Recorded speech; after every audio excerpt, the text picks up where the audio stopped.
Welcome back to the Tea Grannies. I'm Elise. And I'm Mariah. Today we're here to talk about tropes. So pour yourself a cup of tea and let's get started.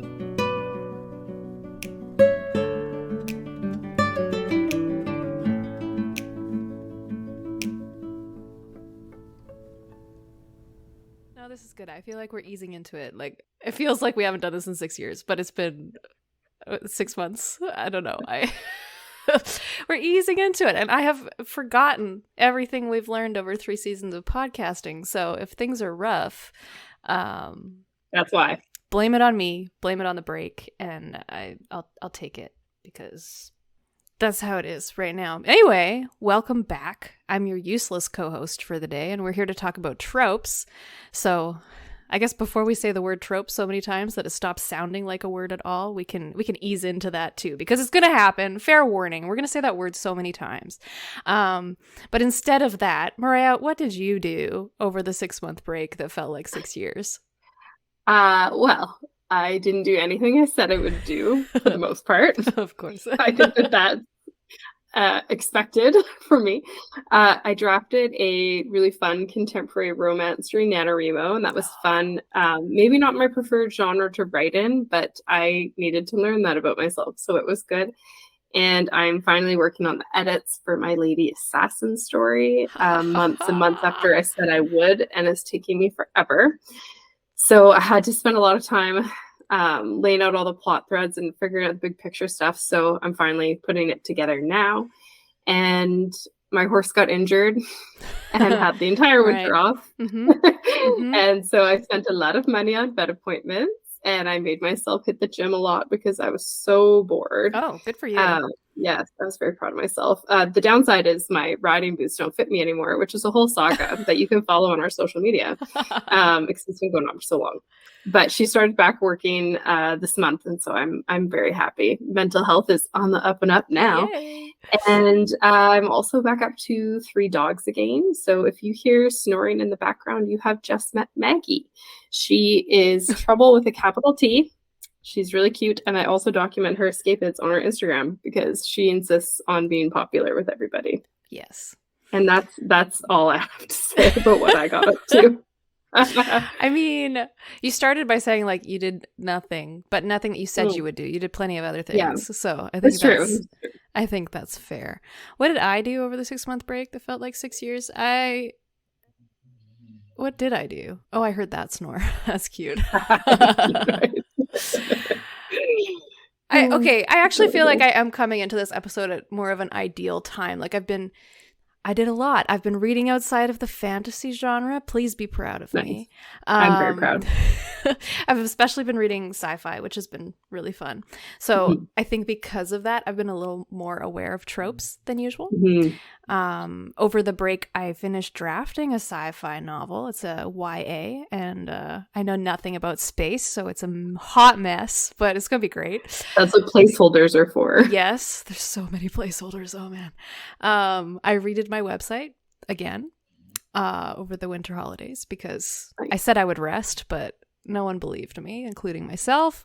I started revising my fantasy draft of the beloved Bug Babies project. That's what I'm most excited about. I know. But it's getting there, and I'm still pretty proud of it. It's coming together. But I probably started writing like 3 new ideas secretly without not committing to them, but like just taking notes and like thinking about to procrastinate editing Bug Babies for another but I've been better. I've actually been working on it, so that's what I did over the break. I have like an entire like notes doc on my phone with like I think I've got 8 pretty good story ideas, and they're progressively all getting a little bit more fleshed out, but nice. I haven't actually sat down to write them yet because I'm like, I have to finish editing Lady Killer before I'm allowed to do anything else. Like, this is a hard deadline to our listeners. If you catch me not editing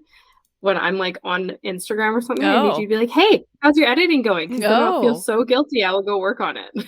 Okay, Somebody you're do you're that really for me. taking this seriously. Yeah.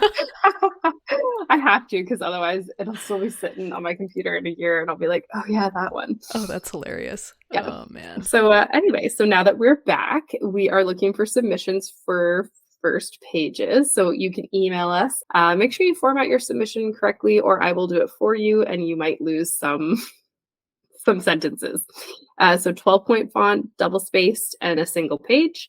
If you have a sentence or two that goes over, that's fine. Yeah, and another bit of housekeeping. After a lot of discussion, we decided to change our release schedule to once a month. Mhm. This will give us more time to prepare a good episode for you guys, and without our own projects and work things suffering too much. So now that we got all that out of the way, Nice. let's jump into our first submission of season 4.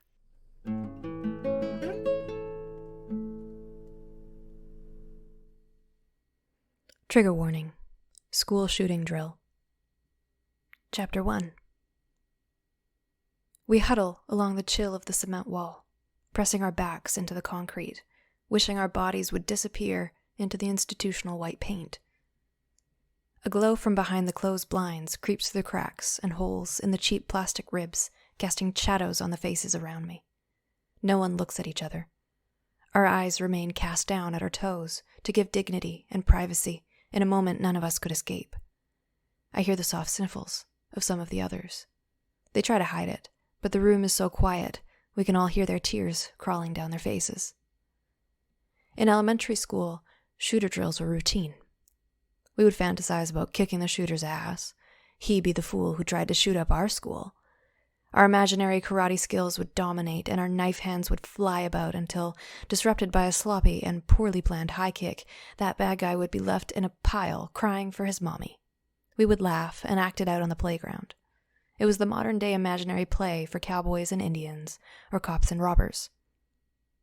I take a deep breath to keep my mind present and try to quiet it. We wait.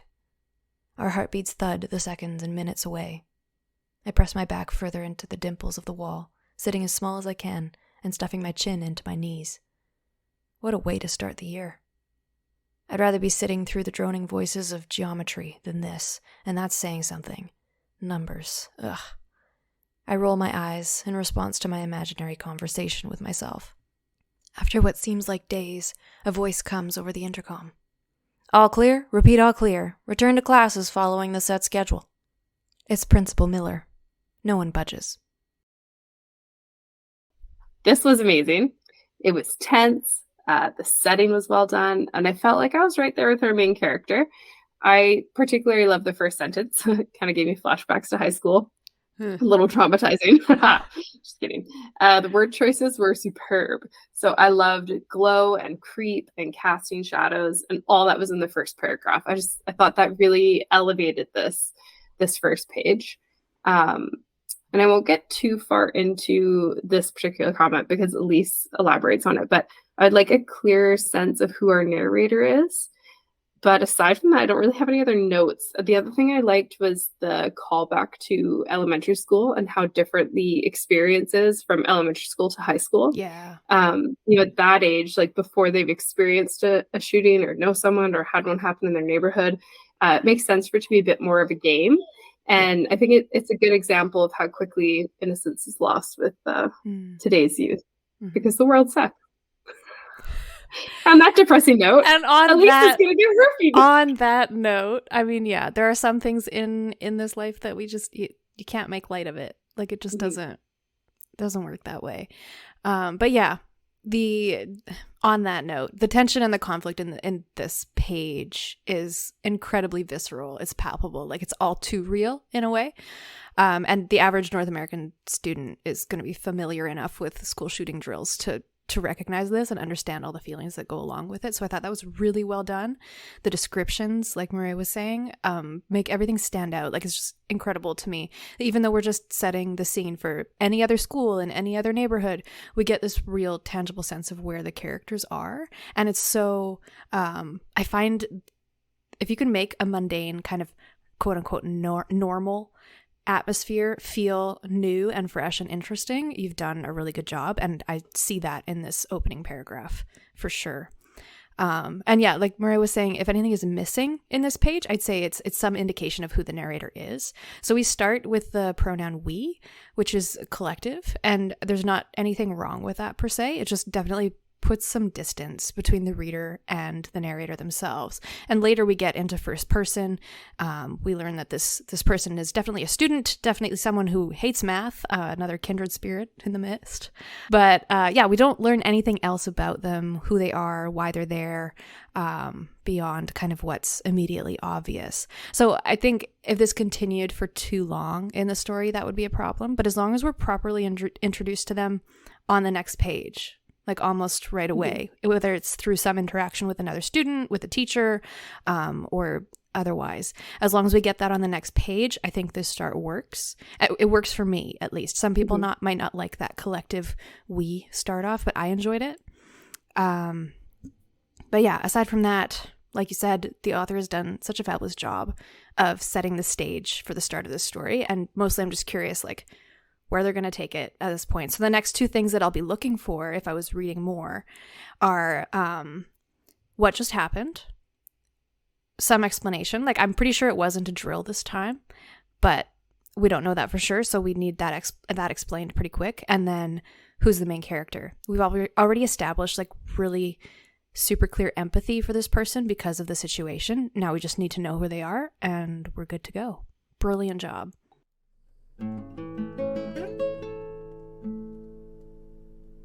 For the uninitiated, or just anyone who doesn't like fancy jargon, I know lots of people like this, so, no judgment. A little bit of judgment. Tropes, the word tropes, is just a way of saying, like, common plot devices. Like, it's nothing fancy, it's nothing special. It's just a word for saying that instead of using 3 words. Every genre has tropes. Every genre has people who think tropes are beneath them. And everyone else just moves on with their lives because tropes are unavoidable. They're like common for a reason, and it's like stereotypes. They will continue to be common for those reasons until time immemorial or until society changes around them. So they can be great for book marketing, which we'll talk about a little bit later. But to start off, let's just jump into some examples of common tropes in fiction so that we're all on the same page and we all know what we're talking about. We're going to go through these in terms of like genre category. So you may already know what genre Maria is going to cover, but I'm surprised I'm going to go over mystery, fantasy, and sci-fi. I'm only going over mystery not because I don't write mystery. I enjoy mystery movies and books on occasion, but mystery tropes are just they're very commonly talked about in school. I think because they're so specific. So the ones that I have listed here, if you've watched Knives Out or The Glass Onion, you're probably going to see these ones come up. Everybody did it in The Glass Onion. It's like everyone has a reason for the crime that was committed, and it's all about figuring out, okay, who actually did it. Or misjudged death, where the death is ruled a suicide or a murder, and then you find out that's not actually the case. It was the other one. Incompetent police is a really common trope where like you've got your private eye detective doing all the badassery, and then you've got your like actual police officers who are just, I don't know what they're doing. They're like picking mushrooms out on the side of the road. I hope that they're not really bumbling idiots in real life. So that does not give me a lot of hope. Fingers crossed. Yeah. And then like multiple murders is like, and then there were none, Agatha Christie. Like, yeah, if you want to know mystery tropes, just read a bunch of mystery books and you'll start picking up on the common themes and things. Same with fantasy. Fantasy is another one that gets talked about a lot because like the hero's journey is basically just an outline of tropes getting you through the entire thing, right? So you've got character tropes like the chosen one in Harry Potter, Star Wars. You've got the secret heir trope where like you don't know the person is a prince or princess until, wow, big reveal, like in A Throat of Glass. I do love that one though. Star Wars kind of does this with Rey in the newer ones. Whether you're pissed about that or okay with that is totally a side conversation that we are not going to have right now. I'm not okay with it. For the record, it was lazy storytelling. And yeah. And back to the episode. I can respect that. The evil overlord, like Lord of the Rings, Sauron, or the king in the Aragon series is another example of that. Yeah. The reluctant hero, like Bilbo in The Hobbit, classic. The lucky novice, like Aragon, like what does that kid think he's doing? He doesn't know. He has to go through all that training, and then he actually gets, somewhat good at things in probably book 3. I don't know. It took him a while. He got there. But like every fantasy novel has this, where it's the young, inexperienced idiot defeats the evil overlord with luck, stupidity, and sudden excellence in some magic or weaponry that they've never tried before. We love it, okay? No judgment. We love it. It just, that's why it keeps happening. And it's basically the plot of Harry Potter. Like, yeah, that's essentially it. Books 1 through 7. Does Harry know? Bumbling idiots. Yeah, speaking of bumbling idiots. Class act there. Those were all like character tropes. We haven't even gotten to world building tropes, like the European medieval setting. That is a trope. Like every white person ever, that's where they set their fantasy novel. So, Lord of the Rings, Throne of Glass, Court of Thorns and Roses, Looking at You, all guilty of it. We love it. It just keeps happening. And then you've got your plot tropes, like the battle between good and evil. Classic, Lion, the Witch, and the Wardrobe, or the Here Comes the Cavalry twist. And this is, honestly, it's my favorite. I use it in my books. Gandalf rides into Helm's Deep in the Two Towers movie. It's like, that is the best scene. That is one of the best scenes in the history of cinema. It's beautiful. I love it. No matter how many times I watch it. You love it because there's a horse, don't you? Revved up. Oh, yeah, that's true.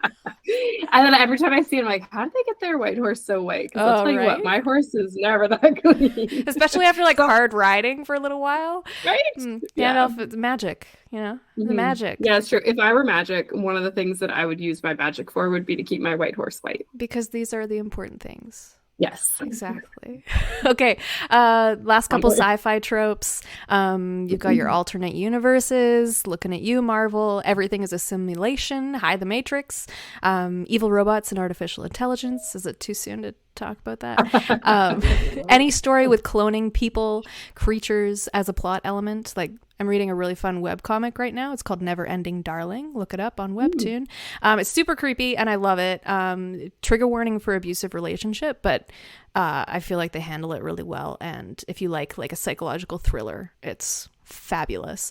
Anytime you've got like nanotechnology in a sci-fi story, it's usually just kind of lumped in with technobabble that solves and creates plot issues just like magic. And my sci-fi will be guilty of this because I know nothing about science. So, et cetera, et cetera. I could go on forever, but I'm gonna pass the buck over to you for the romance tropes. Ooh, yeah, so there's more tropes than we're listing, by the way, in this episode. God, yes. There's got to be there's no way we got them all. We'd be here forever. We'd be here forever. But we're going to go through the popular ones. Yeah. What we're trying to do here. So romance tropes. So you can have these throughout different genres. I would just say they're most common in romance books or books with a romance subplot. Quite a few of them appear in other genres, but we're probably missing some of the lesser known ones. But most of them are self-explanatory. But we will start with one of my favorites, Enemies to Lovers. Who does not like this one? Yeah. Everybody likes this one. Well, almost. One of my favorite examples is Pride and Prejudice, the original Enemies to Lovers. I do prefer my enemies to lovers to be a little more stabby, but Pride and Prejudice is one of my favorites of all time. Fair enough. So Friends to Lovers. Personally, not one I like very much, but it can be done well. It can be. I think that I think I tend to write that one. Like, yes, I've never written an Enemies to Lovers. I have never done it because your Friends to Lovers are really good though. I appreciate that. Thank you. I've read some Friends to Lovers where I'm like, really. So I think that's where my judgment comes from. I don't find it as believable because I look at like my friends and I'm like, no offense, I can't see myself falling in love with you guys romantically. Like only platonically am I in love with you. Like, fair enough. Anyway, another one I absolutely love is Found Family. So this one's in fantasy and sci-fi like pretty frequently. One of my favorite examples would be A Long Way to a Small Angry Planet by Becky Chambers, which is like cozy sci-fi. It's a great book. You should read it. Is. This one's a good one. Only one bed. So, oh no, the hotel room only has one bed and they have to share. Who would have thought? It's very, it's silly, but like I love it. And people just eat this up. It's fun. It's a fun one. the one horse trope. This one, ironically, I don't understand super well, even though I am a horse girl. Like the love interests have to share a horse and things get like tense. And I don't know if I like this one because I have ridden double, not since I was a kid, because you outgrow this doing it for fun. I'll tell you what, it's not comfortable. It is not comfortable. The only time you would ever catch me riding double again is if it were a life and death situation, like zombie apocalypse. Got to get someone out of there on my horse. And yeah, it's not comfortable. I don't care who says it's comfortable. It's not. It doesn't matter how hot the person is who's riding behind you. Does not matter. Does not matter. Okay. Forbidden love. So this one's a classic for a reason. I think we can all relate to the forbidden love one. I mean, I love that one. Grumpy sunshine. This one's great. One character is grumpy, the other one's like the happy smiley one, and they balance each other out.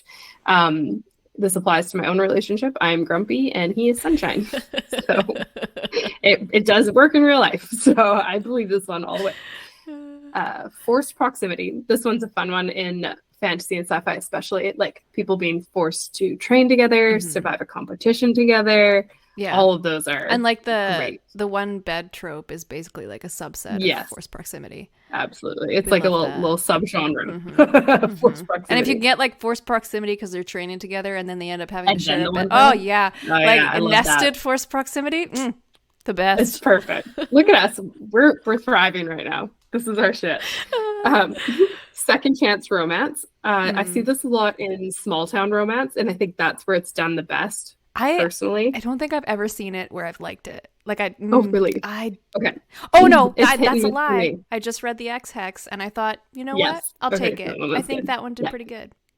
Yeah, I think it has to be well done. Otherwise, it's like, why did you break up in the first place? Why did you break up, or why did you get back together? Because that's like exactly it. Like the thing has to be resolved. So I think the second chance can be done well, and I think it's because a lot of people also thrive on like what if I had moved for that job, what if I had moved for that person, what if they had stayed. So I think that's why it's quite popular. Interesting. I suspect.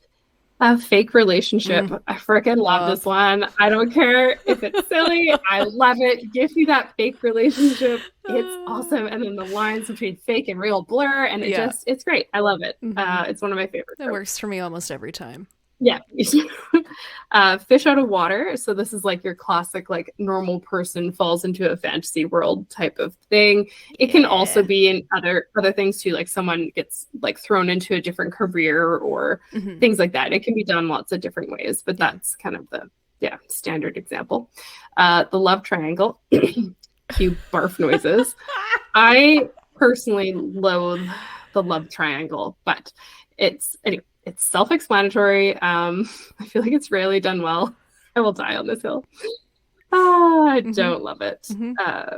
Anyways, secrets. So there's like secret billionaire, secret child. It's usually something that you would not forgive someone in real life from hiding from you, but it's, in fiction, you're like, that's what the story is about. Is like, okay, the secret came out. How are you going to deal with it now? That's exactly. Soulmates or fated mates. Really fun. You see this a lot in fae or like monster, like werewolf type romances. It's super common, but I like the idea of fated mates. I think that's a fun one too. That's one that I don't love, honestly. Oh, really? I don't. Yeah, it's just because of how I approach. I know some people in real life feel like fated mates is a thing, right? And that's fine if that's your experience. Whatever, sure. If you've seen that in the world, great. I personally haven't, and feel like I just don't feel like it's a thing, so it bugs me. I suppose in real life, I don't think it's a thing with people. I do think it's a thing with like animals, in a lot of ways. Like, for example, like my horse Ledoux. The way I came into getting her was like my other horse got very injured and her career was over, and I didn't really want a new horse. But I went out horse shopping, and then once I was there, I was excited, obviously. And I tried quite a few horses, and my coach was like, "Oh, like I think we should maybe call it like you've ridden a lot of horses today. We got all like good prospects." And I went, "No, like let's go see that last one on the list because I bet anything I like it." Mm-hmm. And the second, it's the weirdest thing. It happened with Ledoux. It happened with my other horse and my first horse too. The second I swung my leg over their back, I was like, this is the horse for me. Oh, wow. I didn't even have to ride them. I was like, this is the horse for me. And the ride just got better and better from the time I put my foot in the stirrup. So to me, I guess fated mates maybe exists with horses. That's my verdict. I mean, they're basically unicorns, so I'll take it. There's magic there somewhere. There is some magic there. Okay, back to tropes. Surprise pregnancy. I know a lot of people like this one, but I don't. I will avoid a book if this trope is in it and I find out beforehand. I just don't like it. If you like it, that's fine. It feels like a lazy way to push characters together. Yeah. I think that's how I feel about the fated mates one. Similar. Like if I find out beforehand, it's like, okay, not for me.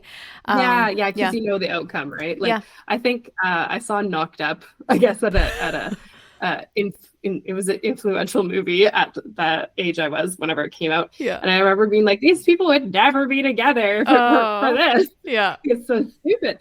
It's a funny movie though. So yeah, that's my thoughts on surprise pregnancy. Please don't cancel me because I don't like it. So slow burn. I mean, this kind of mostly falls under romance only. It's when the love interests take almost the entire book to get together, or like the entire series. The payoff has to be good for slow burn. If you're gonna slow burn it, you better make it worth the wait. And because the ones that are worth the wait are amazing and I love them. So that's a good one. And then this one, everybody loves this one on Book Talk Bookstagram. Who did this to you? Very popular in fantasy romance, and I'm here for it.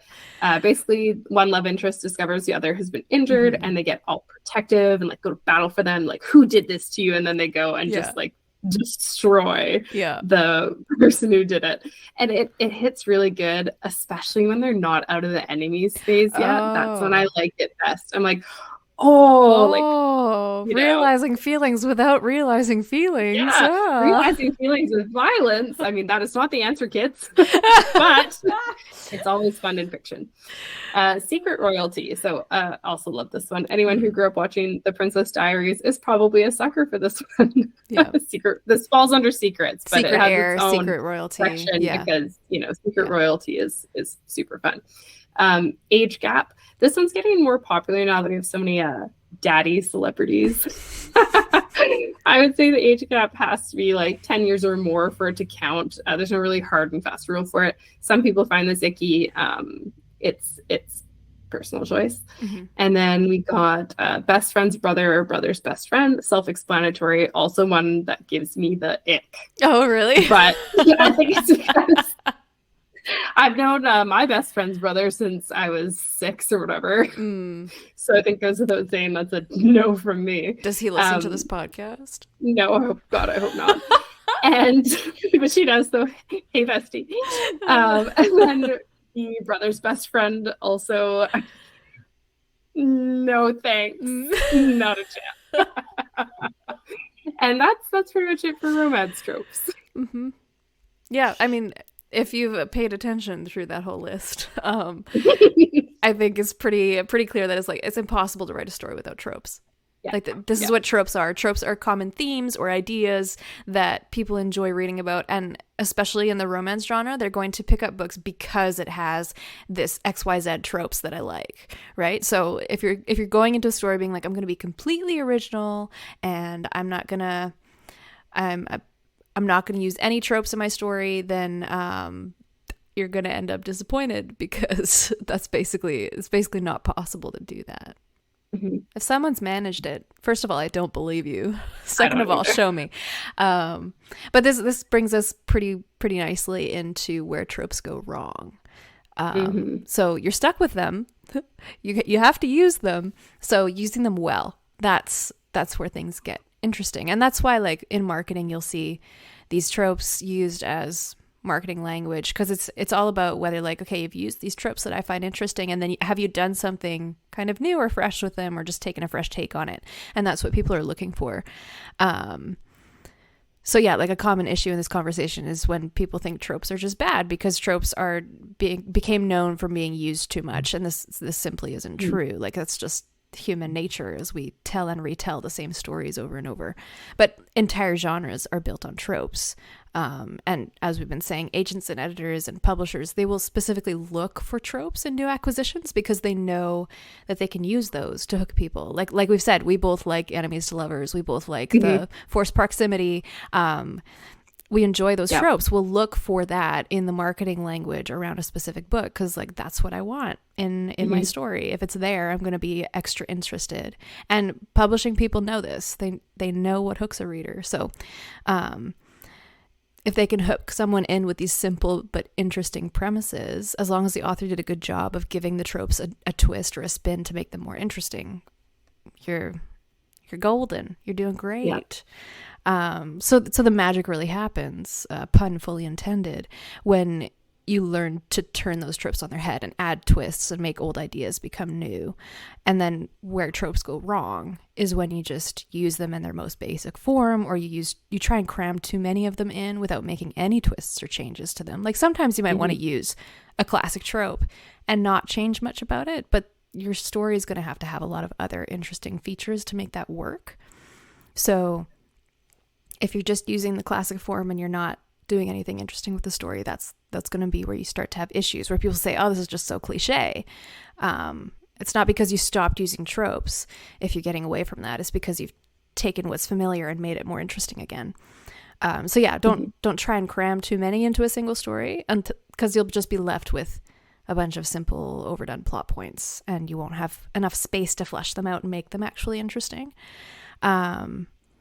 And then another thing that you can get in trouble doing or trying to do is trying to fit your story into a trope after you've already written it. Like if you're one of your main characters is a golden ray of sunshine most of the time, and they meet a love interest who just loves how positive they are, and then you try and turn like that, like if they love how positive they are and that's something they bring up all the time, they're like, oh, you're just such a ray of sunshine and you light up my life and all that. Yeah, whatever. Don't write any of that. But if you do, and then you try and turn this person into a grumpy cat after the fact, it's not gonna fly. Like someone who's a big old grump isn't gonna be like praising your main character for their positivity every other word. You've got to establish that they're a grumpy cat right from the outset and be like, oh my God, you're so happy. Why are you so happy all the time? I hate you. And then they fall in love. What is wrong with you? You can tell that we are the grumpy ones in our relationships. Yeah, because, definitely. But yeah. We are the grumpy cat. So tropes are not bad. That's kind of what we're getting at. If you don't like them, just consider them a necessary evil. You should be able to identify what tropes are in your book. Sure. But you don't have to write your book around tropes unless you want to. But you should be able to pinpoint which ones fit your story after the fact. You don't need to worry about them until after your book is written. Yeah. Write your story the way you love it. Like just write it. And then when you go back to edit and say, you can notice that mistake. Like, oh, I made this character too happy at the beginning and then they get grumpy, at the midpoint. Like I just got to go back and make them grumpy all the way through. And then the grumpy sunshine trope works. And that's an example of like how you would want to fix it. Should you want your character to be that way. So what you'll do after your book is written and edited and you're kind of ready to go, that's when you're going to look into tropes for marketing purposes, and you're going to go with what is already naturally included in your story.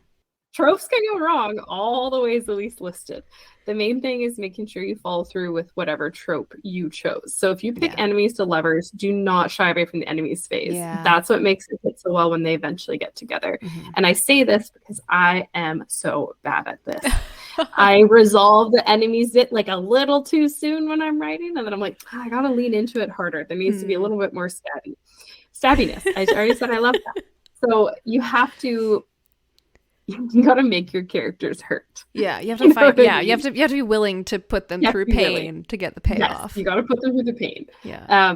And as a little note here, if you want some satire with your tropes, you need to read or watch The Princess Bride. Yes. I feel like this should be like required for everyone ever, because it's so funny and it's so good, and they make fun of the tropes like it just so well. So yeah, that's your required reading or watching after you're done with this episode. That's wonderful. Oh, I know, I just want to go watch that movie. Okay, but now we get into like to some, this is the less fun part because we're back to talking about marketing. It always comes back to marketing. Like, you can't get away from it. So don't try. But yeah, if you're trying to market your book with tropes, I've got a quick example here. Grumpy Sunshine, Friends to Lovers, Steampunk Romeo and Juliet. There you go. That's your Twitter pitch. Tell your new agent you're welcome from me. No, I don't know if that would actually be helpful, but that's just an example that, like, pitches are really hard. So good luck and everything.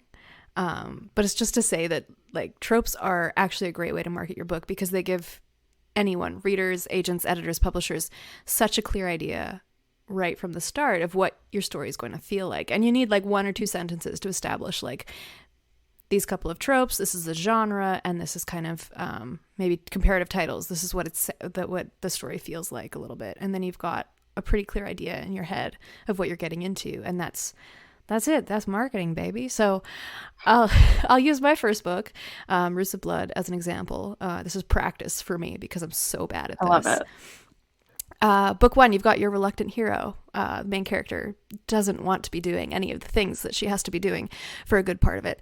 It's set in a pseudo-European medieval setting because, yeah. You're a white girl? I'm a white girl. And I hear ya. There it is. And we have her teamed up with a morally gray anti-hero character.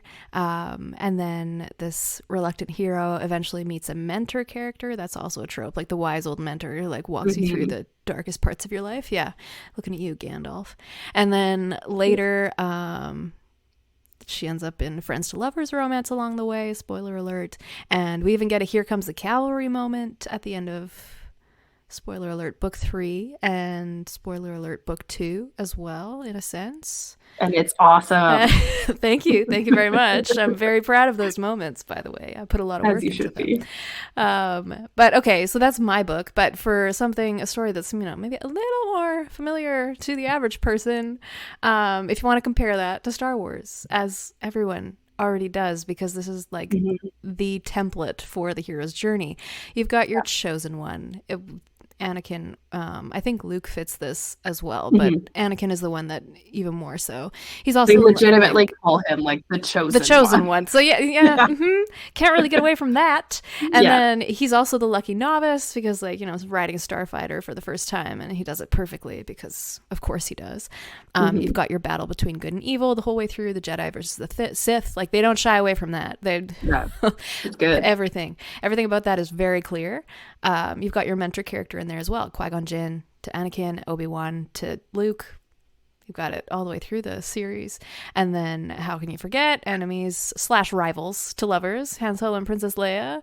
OTP. Seriously, that's where my love for enemies to lovers started. Actually. That's where it all began. I want to say it's Pride and Prejudice, but it was definitely Star Wars. Because I remember obsessively watching the trilogy like every weekend because I was that kid. And I was always, I mean, Han Solo was like my first crush as well. But I was just like, this is awesome. I love this. More of this. Anyway, and now you write more of that, so you get more of it. Yay. And then just the last one was that I'm pretty sure there's endless Here Comes the Cavalry moments across the series. Like, don't ask me to pick a specific one. How many times does the Millennium Falcon just like swoop in and save someone from certain death? Like, it happens at least once per movie or something. So there you go. Exercise complete. I love that. Those are awesome examples. So Star Wars fits so many different tropes. I think that's the best one to use for an example. A lot of book marketing on TikTok revolves around tropes. So if you're planning to or already use TikTok to market your writing, definitely keep that in mind. I've seen people do like teaser videos, or their promo videos revolve around the tropes, and it's really effective. Like, I have put books on my list because I've been like, ooh, I like all those tropes, and then I look up the description and I'm like, that sounds interesting, and then I add it to my list, my endless list of like 500 or 1,000 books that I might never read in this lifetime. Anyway, I should table that for therapy. Why do I have such an addiction to adding books to my list? Embarrassing. And another reason tropes are important to know and use in your marketing is so people can not read your book. I know you're thinking, well, we don't want that. We want people to read our book. So you want people to read your book who want to read it. Yeah. You're writing for your ideal reader, not for everybody. So like I said earlier, I won't read something with like surprise pregnancy trope because I don't like it. Same with love triangles. So that makes it easy for me to avoid books that I might otherwise be really into because I know that those tropes will ruin it for me, which will in turn lead to me leaving a lower review for that book than it probably deserves. And I'll feel like I wasted my time. Because I've seen a lot of reviews. If you ever cruise like Goodreads reviews, I mean, first of all, people are mean. Yeah. They are mean. But past that, you'll read a review and be like, well, I don't really like enemies to lovers, and I don't like Fae. And then I read this and I'm giving it 2 stars because I didn't like it. And I'm sitting there going, why did you read it if it had all the things in it that you don't like? Yeah. And those were clearly advertised. They were advertised, you know? So Yeah. that's something to consider. It's better to have, I would say, like less readers, but they're readers who actually really like your work and like your tropes and everything like that. Rather than someone, you know, there's lots of books out there when someone's like, oh, have you read this? Like, this is so good, because everyone knows I'm a book nerd. And I'm like, well, I mean, I haven't read that because like that doesn't sound like my cup of tea. Yeah, it's not my thing. And so I'm just not going to read it. Yeah. And it's a bit like when, you know, I kind of try and judge when people are telling me about what they like to read. I'm like, okay, I'm not going to recommend like a smutty vampire romance for you, but I will recommend this like really cool other book I'm thinking of right now for you. Yeah. Right. So everybody's taste is different. And that's the good thing about tropes. It does help us decide what we want to read.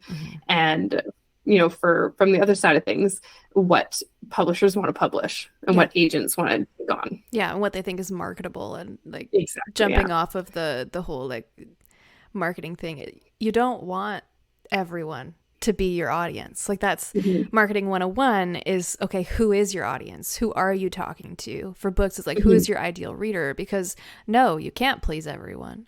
Even if you think you can, and you think it's for everyone. Like I can't tell you the number of times I've worked with people, because I work in marketing, okay?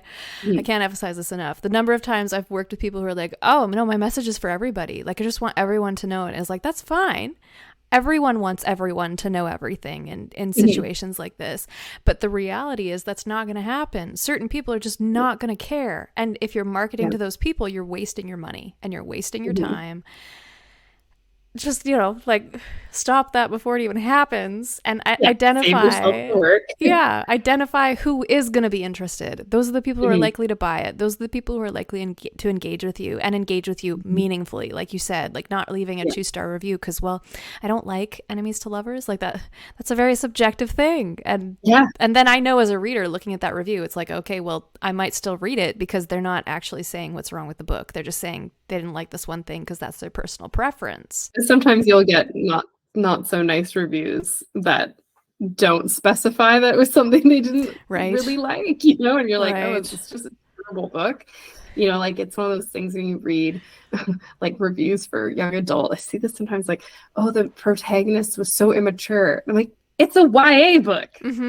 You can't, and you're like a 40-year-old woman. What are you expecting? You can't expect them to have the logical reasoning that you have at your age, because it's for young adults and like their brains are not finished developing yet. Okay, it makes sense. Yeah. So a little bit of that too, and that's something to keep in mind when you are looking for books to read or books for comps or whatever. Even when you go through the reviews, like, it's something to keep in mind. Like that's. I mean, we talk about this a lot on the show. It doesn't really have anything to do with tropes, but it's their opinion on a book. Like, I have given books 5 stars that I know are maybe not super well written, but I love them. I enjoyed them. They're a 5-star read for me. I've read books. There's one book by a very popular author who I love all her other books. I read one of her Friends to Lovers, and I was like, I didn't like it at all. But I did not give it a shitty rating, because her writing was good, the story was good, and if I knew if someone liked Friends to Lovers, they were gonna like this book. I just didn't like it. It wasn't your thing. But I wasn't gonna shit all over that writer and in the review, because it wasn't. I knew going in that I didn't like that trope. Right. So like, it wouldn't have been fair for me to do that. But well, I think that's still very much related, because that just goes to show like how powerful tropes are for marketing terminology, for identifying, like, yes, this is an identifier of your ideal reader. So use them a lot. Get really good at identifying them.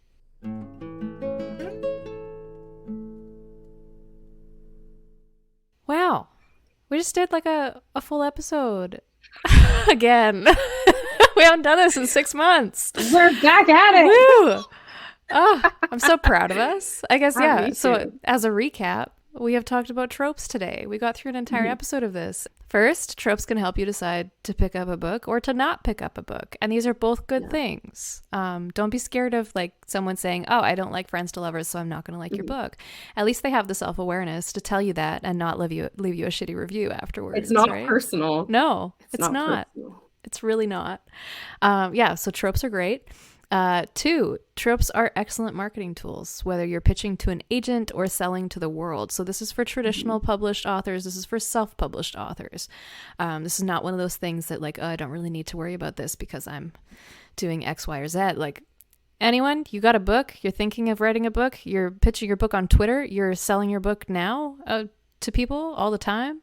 Tropes. Think about your tropes. This is, fiction. I mean, it doesn't really apply to nonfiction so much, but we're a fiction podcast. I think that's fairly evident at this point. And then 3, different genres have different tropes that may be expected, anticipated, controversial.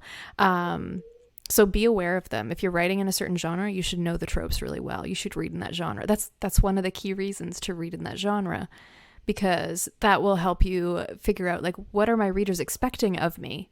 And if I don't have those things in there, are they going to still be interested in my book? And tropes can be really important for that. And then 4th, lastly, I guess, I don't know if this is the most important point or not, I'll let you be the judge, but tropes are in your story whether you like it or not. This is the most important point. I'm talking to you people. Knowing about them will serve you better in the long run, rather than pretending that they don't exist. So don't do that. Even if you don't like them, they're there. They are you have there. to deal with it at some point. Oh, yeah. And that's the tea on tropes. So don't forget to rate and review wherever you get your podcasts. You can follow us on Instagram at the Tea Grannies Podcast and on Twitter at the Tea Grannies. Full warning, I always forget that we have Twitter, but I do check it sometimes. So if you message me there, I will eventually see it. And don't forget to send in your first page submissions as soon as possible. They are due by the 15th of every month.